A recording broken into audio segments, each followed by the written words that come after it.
As you saw the video before, which was a Logitech gaming mouse, which is right here, we're going to be pairing that mouse up with this keyboard. So this is a Logitech G213 Prodigy, and what's good about it is if you're a gaming, you're drinking and stuff, like, it's spill resistant apparently. So I'm not going to even obviously test that because I don't want to spill anything on the desk.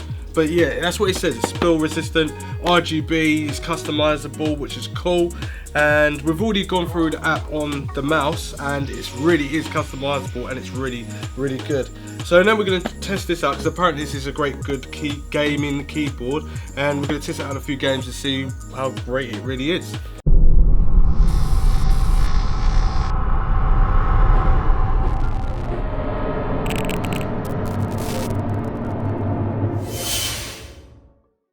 So first off, I'm going to undo the box.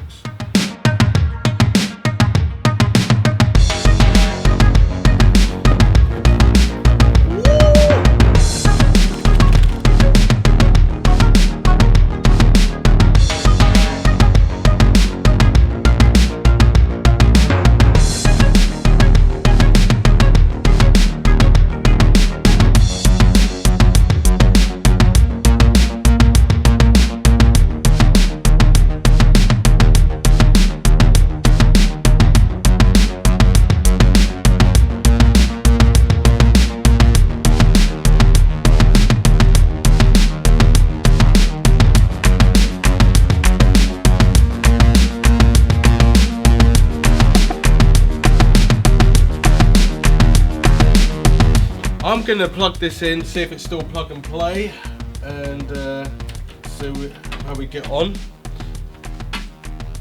It should be. Wow. Oh, okay. So we're cycling through some colours right now. And so on the top here we've got the Logitech logo, which is illuminated by RGB going through it. That's underneath num lock, and you've got caps lock, scroll lock and game mode. So I'm guessing they all light up as well.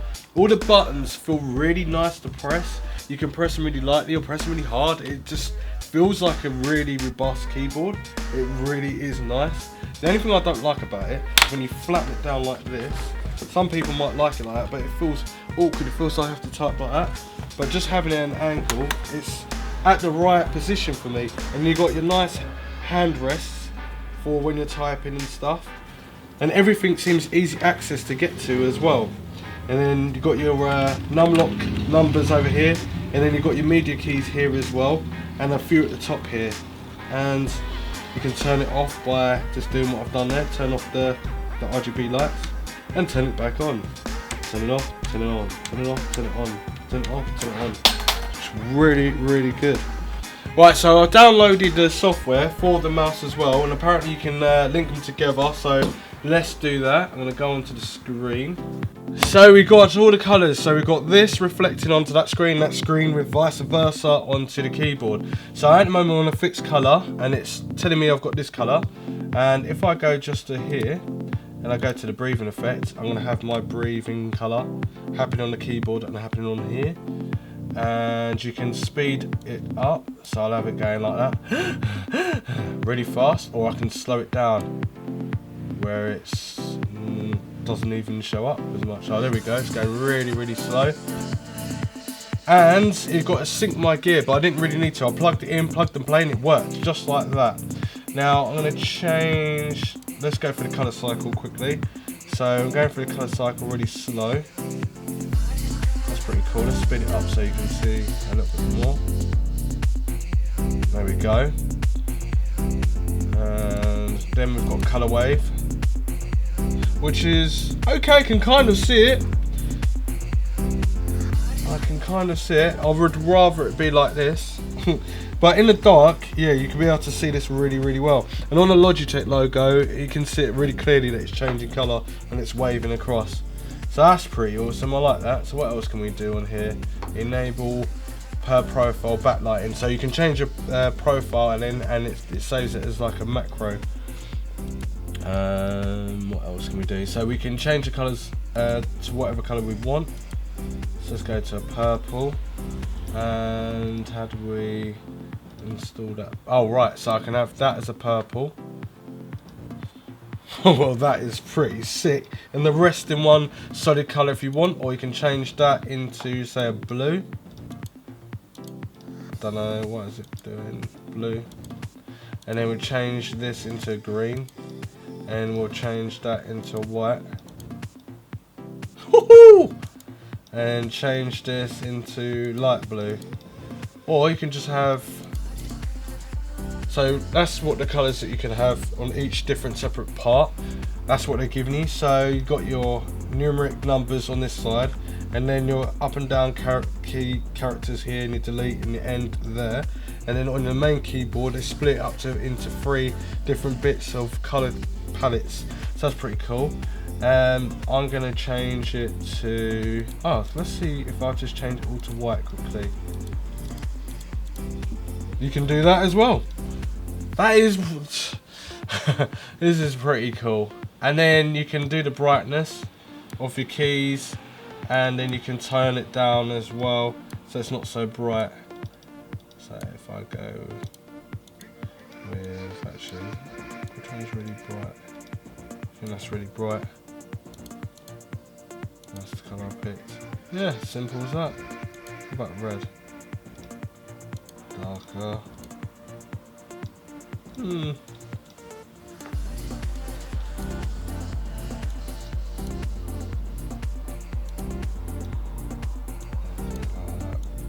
Okay, so that's what we're kind of looking at. The brightness ain't too bright.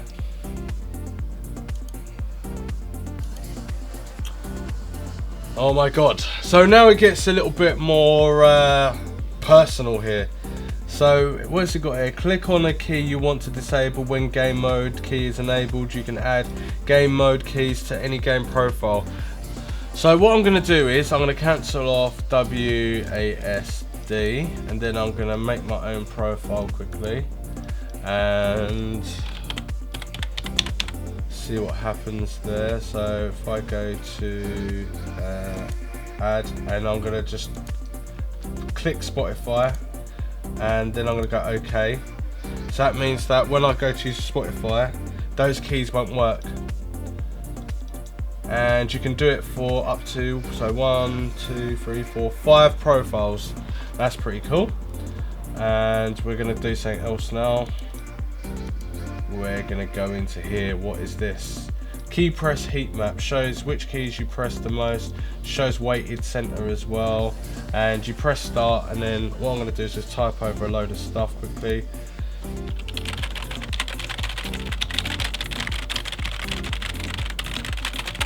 So then I'll go to stop.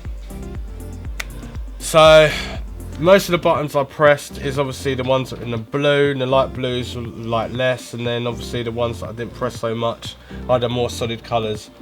So yeah, it does all of that. You can really show your typing skills with this, and obviously show, like, I don't know, you just could do so much stuff with it. It's even got a calendar and the time that I've done it at and everything. It's really customizable. I really love it.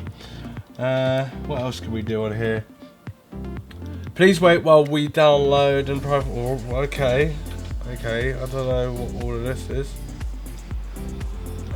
Scan for new games. Profile has completed the scan. Okay, so it scans games and it will come up there, and I guess you can do your little profile for your keys and stuff like that. That's pretty awesome. What's that? So you got your own little folder, import, export, print, scan for new games. So it gives you allocated profiles on there as well. It's pretty cool. And it's saying I've got my key caps on, and it lights up white as well. So turn that off. What else can we do on this keyboard? I know we can go home. Why we got these keys here? What's that? Okay. And joypad. Oh right, so you can assign all different keys to different things as well, and different profiles. That's pretty good. What we got here?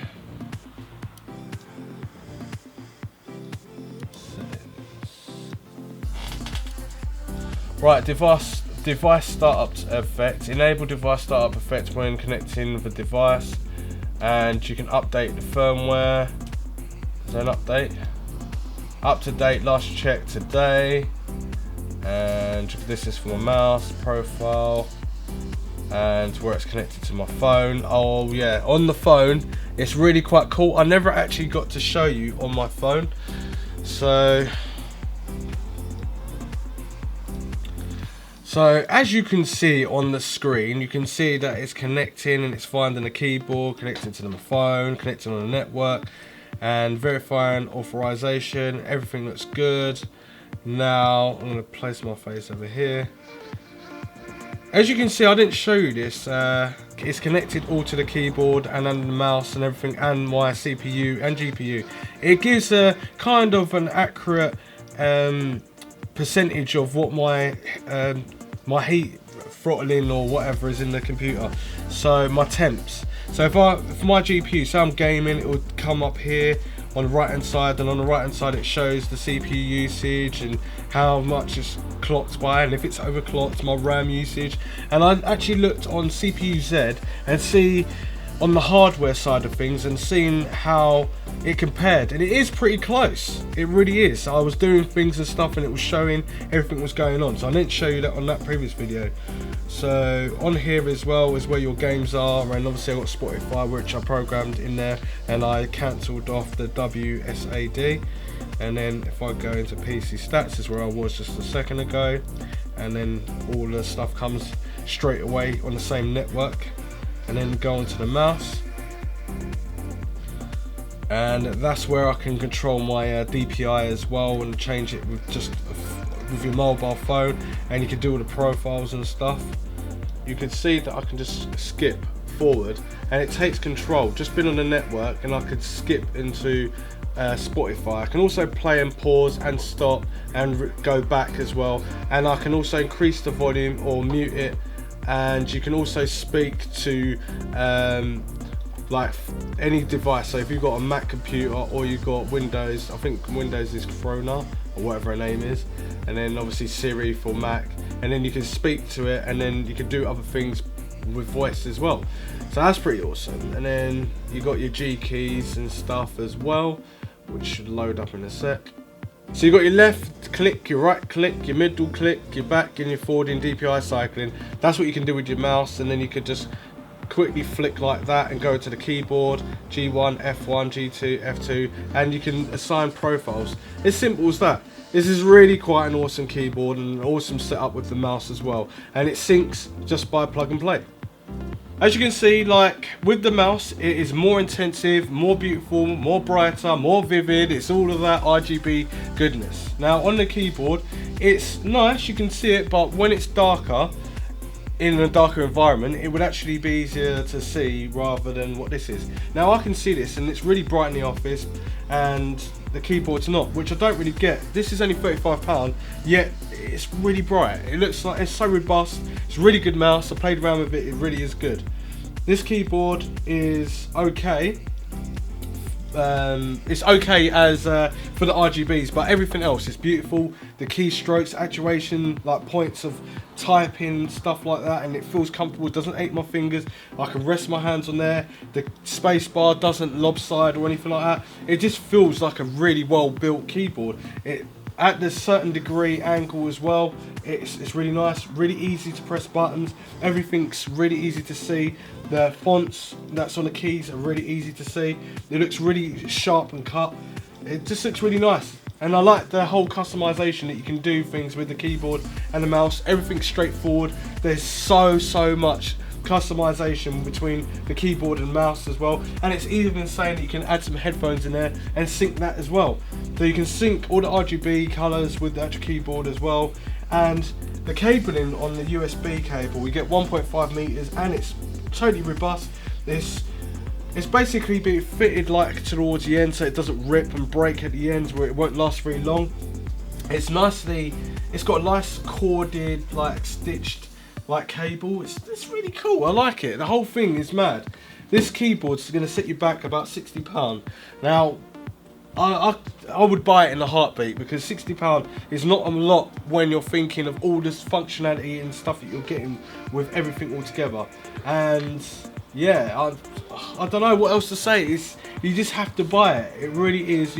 If this is going to be your first sort of gaming setup, I would definitely opt for the Logitech Prodigy mouse, and I'll definitely go with a keyboard that can go with RGBs. Now, not even just RGBs, forget RGBs for a second, just think of like when you're doing all the key presses and it feels comfortable, it's not aching hands or anything like that, you're definitely on your way, and for that price point, you can't really beat it.